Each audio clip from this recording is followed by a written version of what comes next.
মহানগৰী পানীখাইটি স্থিত অসম ডাউনটাউন বিশ্ববিদ্যালয়ত এদিনীয়া ৰাষ্ট্ৰীয় পৰ্যায়ৰ কৰ্মশালা ভাৰতৰ ৰাষ্ট্ৰীয় ডিজিটেল গ্ৰন্থাগাৰৰ জৰিয়তে বিভিন্ন বিষয়ৰ ওপৰত কিদৰে অধিক তথ্য তথা শিক্ষা লাভ কৰিব পাৰি ইয়াৰ ওপৰতে আলোচনা কৰা হয় কৰ্মশালাখনত য'ত মুখ্য অতিথি হিচাপে উপস্থিত থাকে নাগালেণ্ড বিশ্ববিদ্যালয়ৰ আচাৰ্য ডক্টৰ সমুদ্ৰগুপ্ত কাশ্যপ মুখ্য বক্তা হিচাপে থাকে NDLI সংযোজিত মুখ্য গৱেষক ডক্টৰ বি সূত্ৰধৰ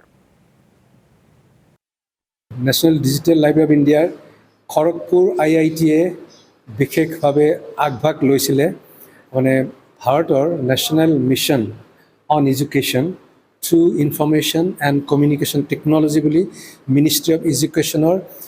আণ্ডাৰত এই নেশ্যনেল ডিজিটেল লাইব্ৰেৰী অফ ইণ্ডিয়াৰ এইটো প্ৰগ্ৰাম আৰু ইয়াৰ জৰিয়তে কি হয় যে আমাৰ নলেজ ৰিচোৰ্চ কাণ্ট্ৰিৰ মানে যিখিনি নলেজ উৎস এই এটা ছিংগুল উইণ্ডৰে আমাৰ স্কুলীয়া কলেজীয়া ছাত্ৰ ছাত্ৰী যিসকলে বিভিন্ন পৰীক্ষাৰ কাৰণে প্ৰিপাৰেশ্যন কৰে